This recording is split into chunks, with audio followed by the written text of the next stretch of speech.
ধরুন আপনি বা আমি সকালে ঘুম থেকে উঠে দেখলাম বাড়ির টেম্পোরারি 2 গৃহকর্মী কেউ আসেনি। একজনের বাড়ি হয়তো বৃষ্টির পানিতে ডুবে গেছে, আরেকজনের হয়তো বাচ্চা টিনের চালের ঘরের গরমে অসুস্থ হয়ে হাসপাতালে। সারা দিনের প্ল্যান কিন্তু ওলটপালট হয়ে গেল। কোনো মতে ঘর থেকে বেরিয়ে হয়তো টের পেলেন রিকশা ধর্মঘট চলছে। এই গরমে হাঁটতে শুরু করলেন। ভাবুন তো কি গুরুত্বপূর্ণ এই মানুষগুলো আমাদের জীবনে, অথচ এই সস্তা শ্রমের বিপরীতে তাদের উপার্জন এবং সেই উপার্জন দিয়ে কেমন ঘরে তারা বাস করেন আপনি আমি কি জানি? এই সময় আজারবাইজানের বাকু শহরে 177টি দেশের সরকারি ও বেসরকারি প্রতিনিধিদের নিয়ে চলছে ওয়ার্ল্ড আরবান ফোরামের 13তম আসর। অংশগ্রহণ করছেন বাংলাদেশের সরকারি প্রতিনিধিরা। এবারে বিষয়বস্তু housing the world safe and resilient সিটিজ and communities. Dhaka থেকে বলছি আজকের পর্বে প্রশ্ন তুলতে চাই যে ঢাকা ও দেশের অন্যান্য নগরকে সেফ এবং রেজিলিয়েন্ট করার অন্যতম সূচক শ্রমজীবীদের জন্য সাশ্রয়ী আবাসন বছরের পর বছর আমাদের দৃষ্টি ও চিন্তার আড়ালে থেকে যাচ্ছে কেন?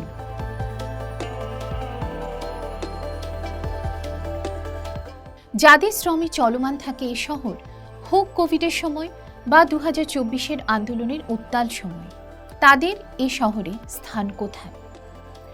বাংলাদেশ শ্রমশক্তি জরিপ 2022-এর তথ্য অনুযায়ী দেশের শ্রমশক্তির প্রায় 85%ই অনানুষ্ঠানিক খাতে কর্মরত। ঢাকায় এই পরিসংখ্যান প্রায় সমান। এর মধ্যে পড়ে আমাদের গৃহকর্মী, ড্রাইভার, দারোয়ান, নির্মাণ শ্রমিক, হকার এবং আরও অনেকে। শ্রমিক হিসেবে তাদের রাষ্ট্রীয় স্বীকৃতি, আইনি ও সামাজিক সুরক্ষা, কর্মস্থলের পরিচয়পত্র তো নেই। ন্যূনতম সম্মানজনক, নিরাপদ, স্বাস্থ্যসম্মত মাথা গোঁজার ঠাঁইটুকু পর্যন্ত নেই। 1895 সালে H.G. ওয়েলসের লেখা বিখ্যাত সায়েন্স ফিকশন বই টাইম মেশিনে ভবিষ্যতে সেই অদ্ভুত নগরীর কথা মনে আছে আপনাদের? সেখানে মাটির ওপরে থাকে এক জনগোষ্ঠী যারা শ্রমের সাথে সংযুক্ত না। দীর্ঘদিনের শ্রমহীন আয়েশি জীবনে প্রতিটা মানুষের দেহাবয়ব হয়ে গেছে কোমল, ছোট, কিন্তু মাটির নিচে বসবাস করে এক অদ্ভুত সম্প্রদায়, মোরলক, যাদের শ্রমের কারণে পুরো শহরটা চলমান থাকে।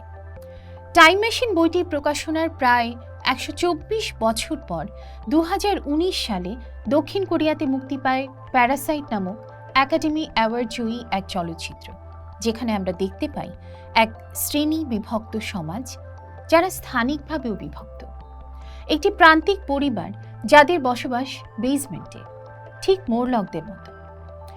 ঢাকার অব্যবহৃত জমির পরিমাণ হয়তো এখনও এ শহরের নিম্নবিত্ত শ্রমজীবীদের পাতালে বা বেসমেন্টে থাকতে বাধ্য করছে না, কিন্তু এ শহরও বিভাজিত, প্রচণ্ডভাবে সেগ্রিগেটেড।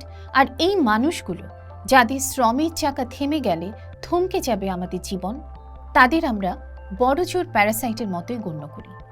তাদের বসবাসের জায়গা বস্তি, যা কিনা একটা প্রচলিত গালিও। চলুন দেখি বাস্তবিক পরিস্থিতি কি। 4 বছর আগের একটি আলোচনা অনুষ্ঠানে স্থপতি ইকবাল হাবিব উল্লেখ করেন ঢাকার প্রায় 44 লাখ মানুষ বস্তিতে বসবাস করেন। প্রতি স্কোয়ার ফিটের জন্য তারা 44 থেকে 48 টাকা ভাড়া দেন, যেখানে উচ্চবিত্ত মানুষরা 21 থেকে 28 টাকা পার স্কোয়ার ফিটে বাসা ভাড়া পায়।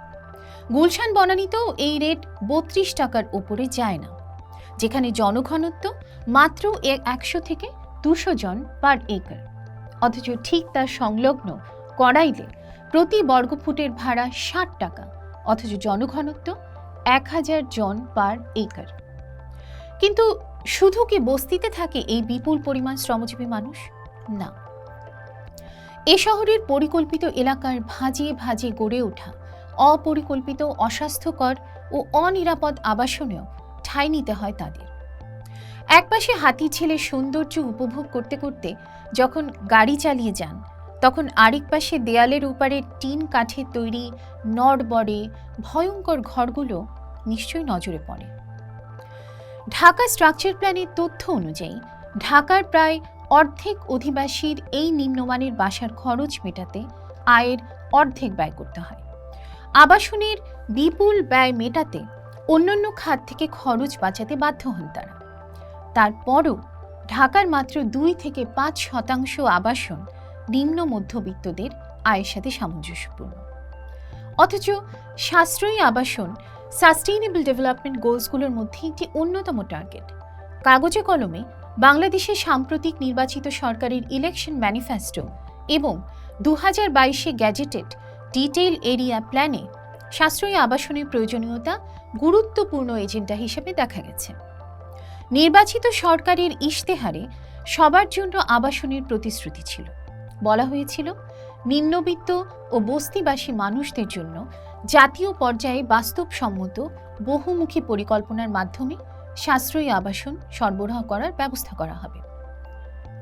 কিন্তু নির্বাচনী স্বপ্নের বুদবুদ বাস্তবায়নের জন্য বাস্তবায়নযোগ্য বাস্তব রোড ম্যাপের কোনো সন্ধান পাওয়া যাচ্ছে না। সাশ্রয়ী আবাসনের কথা বলা হয়েছে ঢাকা স্ট্রাকচার প্ল্যান ও ডিটেইল এরিয়া প্ল্যান উভয় পরিকল্পনা নীতিমালায়। কিন্তু সাশ্রয়ী আবাসনের বিষয়ে বেসরকারি ভূমি উন্নয়ন বিধিমালা 2004-এ কোনো বাধ্যবাধকতা নেই। উপরন্তু সাশ্রয়ী আবাসন সংক্রান্ত নীতিমালাগুলো অত্যন্ত অস্পষ্ট, ধোঁয়াটে, অসম্পূর্ণ এবং বাস্তবায়নযোগ্য না। যেমন, সাশ্রয়ী আবাসনের জন্য ঢাকার বেশ কিছু স্থানে কিছু কাল্পনিক সাইট দেখানো হয়েছে ড্যাপের ডকুমেন্টে, যেন নিয়ম রক্ষার্থে। সেই এলাকাগুলোর আশেপাশে কর্মসংস্থান আছে কিনা, সুলভ পরিবহন ব্যবস্থা আছে কিনা, সেখানকার ল্যান্ড ইকোনমি সাশ্রয়ী আবাসন করার জন্য সুবিধাজনক কিনা, এসব আলাপ অনুপস্থিত।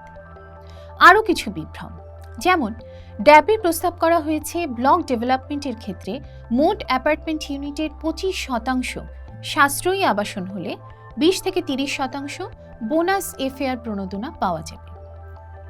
প্রণোদনার লোভের পরও জমির মালিকরা নিজস্ব কম্পাউন্ডের ভেতর নিম্ন আয়ের মানুষদের সাথে সহাবস্থানে রাজি নাও হতে পারেন। এছাড়াও আয়ভিত্তিক শ্রেণীভাগ, ভর্তুকি বা অর্থায়ন ব্যবস্থা এবং দীর্ঘমেয়াদী সাশ্রয়ী ভাড়ার কাঠামো সংক্রান্ত কোনো নীতি খুঁজে পাওয়া যায় না। বাস্তবে নিম্ন আয়ের মানুষের নাগালে সাশ্রয়ী আবাসন পৌঁছানোর কোনো নিশ্চয়তা দিচ্ছে না এসব নীতিমালা। আমরা কি কিছু ভাবতে পারি? যেমন, প্রথমত, পৃথিবীর যেসব দেশে এমআরটির মতো পাবলিক ট্রান্সপোর্ট করিডোর আছে, সেখানে ট্রানজিট করিডোরকে ভিত্তি করে ট্রানজিট ওরিয়েন্টেড ডেভেলপমেন্ট করা হয়, যার উল্লেখ ড্যাপেও পাওয়া যাচ্ছে। টিওডি ধারণার একটা অন্যতম শর্ত হচ্ছে প্রতিটা স্টেশন এরিয়ার 5 থেকে 10 মিনিট হাঁটা রেডিয়াসের মধ্যে সাশ্রয়ী আবাসন থাকতে হবে। যুক্তিটা খুব সহজ। যারা প্রাইভেট কার এফোর্ড করতে পারে না, সেসব নিম্নবিত্ত ও মধ্যবিত্ত মানুষেরা যেন সুলভ পাবলিক ট্রান্সপোর্টের সবচেয়ে কাছাকাছি হাঁটা দূরত্বের মধ্যে তাদের সামর্থ্য অনুযায়ী বাসা খুঁজে পায়। সাশ্রয়ী আবাসনের সেই কাল্পনিক সাইটগুলোকে কি আমরা টিওডি পরিকল্পনার সাথে সমন্বয় করে চিন্তা করতে পারি? দ্বিতীয়ত, ব্লক ডেভেলপমেন্টের ক্ষেত্রে 20 থেকে 25% সাশ্রয়ী আবাসন সংযুক্ত করা প্রণোদনার লোভ ভিত্তিক না রেখে বাধ্যতামূলক করা যায় কিনা ভেবে দেখা দরকার। পরিশেষে বলি, আবাসন সংকটের ধোঁয়া তুলে রিয়েল এস্টেট সেক্টরে যে বিপুল কনস্ট্রাকশনের যজ্ঞ আমরা দেখি, তা সর্বসাকুল্যে 33%। কারণ ড্যাপের পরিসংখ্যান অনুযায়ী ঢাকার 2 থেকে 5 তলা বাড়ির সংখ্যা 25% এবং 6 তলার উপরে বাড়ির সংখ্যা মাত্র 8%। তার মানে আমাদের রাষ্ট্র, নীতি নির্ধারক এবং আপনার আমারও চিন্তার পুরোটা জুড়ে শহরের উচ্চবিত্ত ও উচ্চ মধ্যবিত্তরা ও তাদের 33% দালানের আবাসন। 2026-এ দাঁড়িয়ে দৃষ্টি ও চিন্তার আড়ালে থাকা ওই বাকি 67% দালানে বসবাসকারী মানুষদের নিয়ে একটু ভাবি। প্রশ্ন তুলি, যে শহরে 85% মানুষই এ ধরনের শ্রমজীবী, তাদেরকে বাদ দিয়ে শহর নিয়ে ভাবি কিভাবে? তাদের স্বাস্থ্যসম্মত, নিরাপদ, পরিচ্ছন্ন, সুন্দর আবাসনের বন্দোবস্ত না করে কিভাবে গোটা শহর গোছানোর কথা ভাবি? কিভাবেই বা সমতা ভিত্তিক বৈষম্যহীন সমাজের স্বপ্ন দেখি? এসব প্রশ্ন রেখে গেলাম আজকের পর্বে। সবাইকে শুভেচ্ছা ও আগামী পর্বের আমন্ত্রণ রইল। পোস্ট দেখুন, ভাবুন, করুন।